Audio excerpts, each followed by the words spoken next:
we gave you. You really want to have you want to talk about the discussion that you proposed? Would the chairman yield for a moment? Yes. Just humor me and give me an idea of what those discussions would be about. What privilege are you asserting that would prevent you from making information available to the entity that created your department, your agency? So I'm not standing here in a position as an attorney here because I've not served in that role at the Secret Service in the very Well, that's long time, okay. since 2003. You don't have to be an attorney to know why you're not turning stuff over. I'm not asserting a privilege, Mr. Gowdy. Well, if it's not a What I'm effectively privilege, doing is having a practical discussion about the information that furthers and advances the committee's oversight. all right, and effectively bringing us but I to a want positive. I want you to hear those words from our standpoint. Let me tell you what I hear when I hear you say that. We're going to decide what we think you need. And that's not. So, but that's what you just said, that advances the committee's work. We may get to decide what advances our work.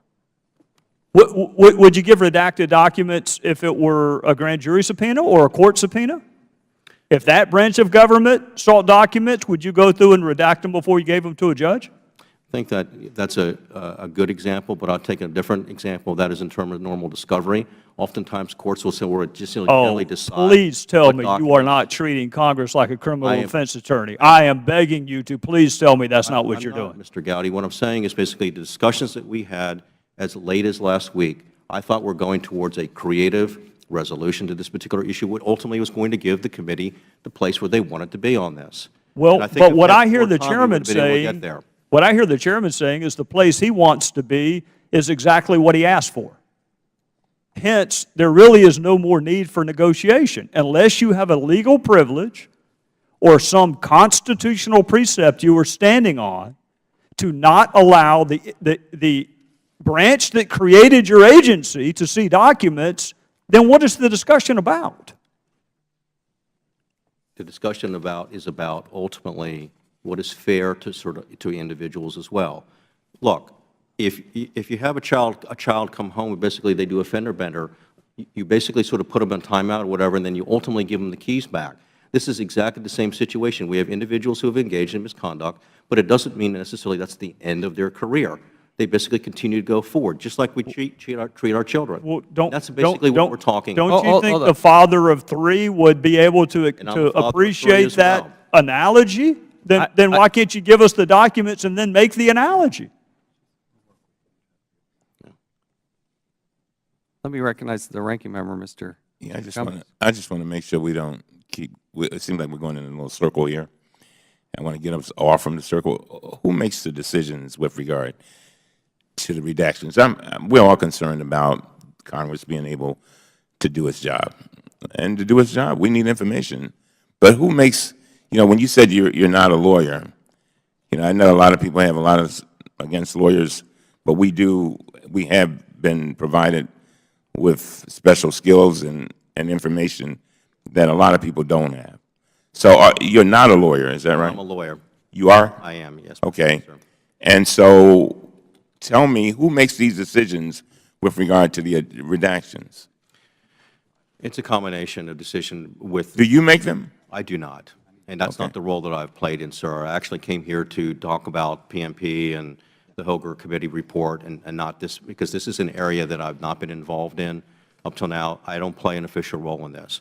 Played an official role in building up the new integrity system and the new table of penalties, but not the old disciplinary system that we had before. So who can we talk to get you don't sound like you're the right person to be answering these questions. Who should we talk to get the answers to the question? This is a joint decision. This is legal counsel for the Secret Service and legal counsel for DHS? Legal plays a very large role in the decision-making, yes, sir. All right, I got to conclude here with this line of questioning here to tell you how highly offensive it is to you comparing this to a fender bender, okay? When you have 79% of your employees saying they don't believe that the senior management is acting honestly, don't tell me it's some fender bender. This so-called employee number 5, an SES-level employee, transmitted hardcore pornography materials along with racially charged and sexist conduct, and yet he only received a written reprimand. You have another. Here's an email I'm gonna read to you as best I can, and sorry for the nature of this. This is subject, a very talented woman. And remember, this is on government computers between employees.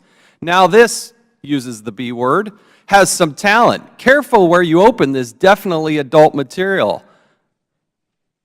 And then it goes on. But you've redacted all of this. I can't tell if you're actually taking the appropriate disciplinary process. And don't tell me this is some innocent fender bender where we didn't take away the keys the right way. Get serious, Mr. Doherty. This is serious stuff. And if we can't trust the senior-most people in the Secret Service, you're right. They're going to have to lose their keys to the kingdom. And I don't think you're taking the appropriate disciplinary action, but I want to find out. I want to know. I want to look at those files. And guess what? That's the way the Congress is set up. And when you have more than 10% of your SES employees, 15 and above, that fall into this category, you have a very serious problem. I could go on and on about the serious nature, and when you send me a spreadsheet with 30, and none of them only one of them says it's unsubstantiated, we have the right and the duty and the obligation to look at it. That's what oversight is all about. This committee was formed in 1814. Abraham Lincoln served on this committee, for goodness sake. So unless you have some legal authority, you are putting us in a position that nobody wants to be in. We don't want to have to hold you in contempt. You should cooperate. And of all the things out there, Homeland Security, Secret Service should know. You wouldn't put up with this if you were investigating somebody else and you had a subpoena and you served it on them and they said, give me a moment. I got to cross out a few things because I just want to make it fair. I just want to cross these things out so that, you know, I want to make sure that you get what you need. Are you kidding me? That is not the way this process works. You have a duly issued subpoena. I expect you to comply with it. When will you give me an answer as to whether or not you're going to comply with the subpoena in its totality? Not a negotiation, in its totality. When will I have that answer? Chairman Chaffetz, I'm not in a position to tell you that. You knew this question was coming. We told you in advance it's coming. When is it reasonable for me to have an answer to this question? I think we are working very hard on that at the latter part of last week, and hopefully we can get to a place. Give me a date. I cannot give you a date, Chairman Chaffetz. I'm not the decision maker here. But I think Who's the going back to what Mr. Cummings says, give me specific names. Who advised you on this question? Who? Well, it's ultimately. No, I want to know specifically who did you have a discussion about this with? You're under oath. Give me the answer. With respect to multiple individuals. Go ahead. List them out. I got time. Go ahead. Director Clancy, a number of other individuals. No, name the individuals. You're a smart man. You know these people's names. Name them. The gentleman directly behind me, Mr. Paramore, our counsel, Donna Cahill. Those are the individuals. Those three. Nobody else. That's what I recall. Any other? I'm giving you one more chance. Anybody else advise you on how to? Do not recall, Chairman. Okay. This has been a multi-pronged discussion, and I've had multi-pronged discussions with your staff on this issue to try and sort of find a way forward. Yeah. It's not acceptable. We shouldn't have to wait this long. We're trying to do our jobs, and we're trying to help you to do your jobs. But it requires cooperation. And when I have to get to the point where I have to issue a subpoena, I expect compliance, 100% compliance. Understood? Understood.